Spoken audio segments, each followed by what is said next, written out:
Hello and welcome to Just So African News.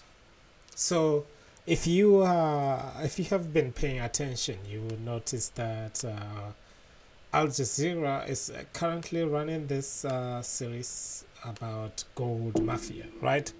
The story is getting deeper and deeper and deeper. It's like, is there an end to this thing? And I was wondering, what is the government of Zimbabwe actually doing about this? What is happening in Zimbabwe? Are they just letting it slide? Are they just quiet about it? But it seems like Zimbabwe is set to investigate, right, about all this mismanagement. And I think the Minister of Defense, if I'm not wrong, she said um, the perpetrators of this are gonna face the hard uh, end of the law. So I was just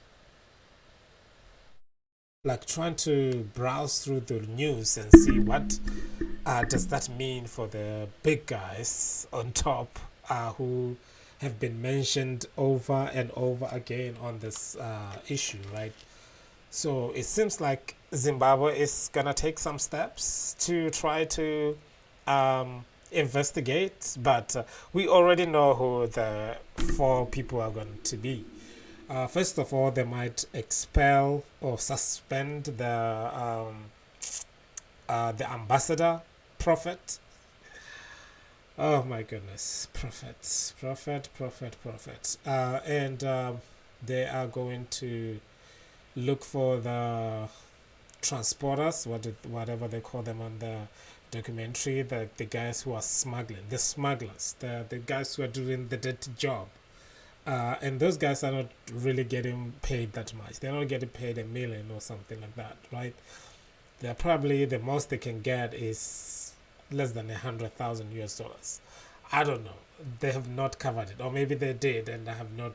I'm still watching episode 3, and at this point I was just wondering, like, yes, we see all these things happening, the evidence is right here. What is being done, especially in in Zimbabwe, because obviously we don't know what the Dubai government is gonna decide, because of the news outbreak. Maybe the government of Dubai is just gonna be quiet about it because they are not really involved as on the governmental level.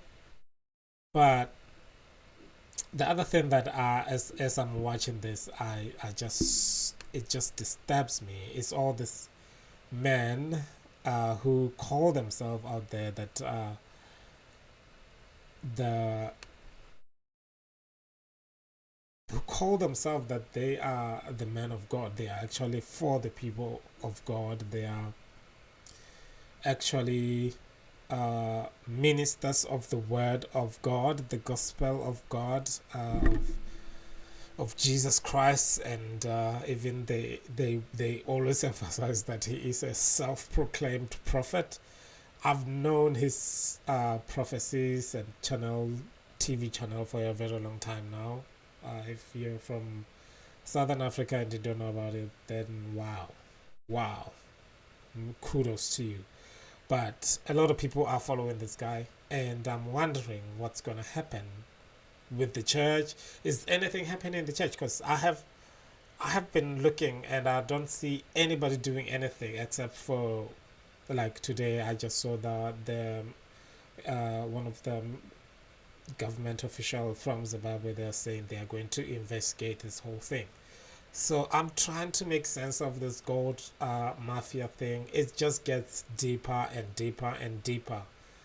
Um, and it's just embarrassing and embarrassing as it goes. You can see the desperation and the what do you call it?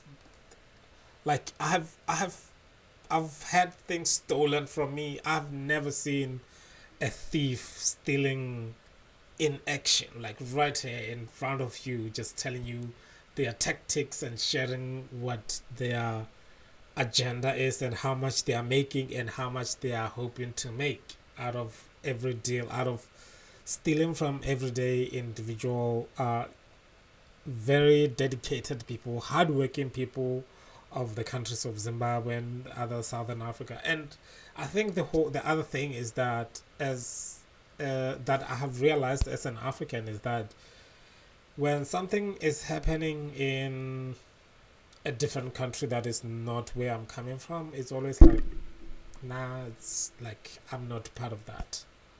But this, I'm telling you, the rest of the world does not look at issues like this.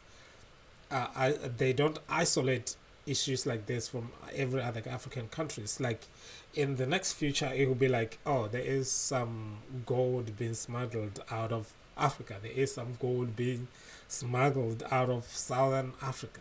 You know what I mean? But I have not seen any comment from the African Union, any comment from the Southern African Development Committee. I have not seen any comment from the ECOWAS, no comment from any other political figure out there in Africa. Nobody. Everybody's just quiet. That's the problem, because we all think it's Zimbabwe, it's Zimbabwe's problem. But no, it affects us all. We are being painted in the same brush. So we must take this opportunity to see that the world already is uniting us. We can unite and stand up for all. You know what I mean? So yeah, we'll see. We'll see where this gold mafia is gonna end up. I saw a lot of comments from people from Kenya who were saying like they should have arrested one of the top leader, Patini or something like that, because this is not like new to him. He's been smuggling gold out of Africa for years. He's been stealing from the African people for years. He's been stealing Africa's resources for years, and I think it's time he's brought to justice. Now there's full evidence, because I think his case was thrown out in Kenya because there was little to no evidence of his work. But now we have evidence.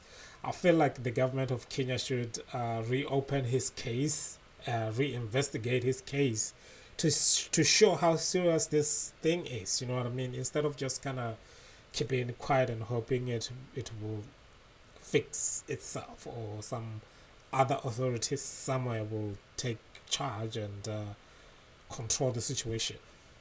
Anyway, that's my take on the gold mafia, man. It's just so close to home. I cannot stay silent about it. So what do you think of this gold mafia? And if you have not seen it, please go and watch it, because everything that I said here, I'm not making it up. It's there in the documentary. So far there are 3 episodes. You just can watch and feel upset and angry and embarrassed like I do. Every time I watch it, I'm like, I don't want to watch it, but what is gonna happen next? So yeah, that's where we are.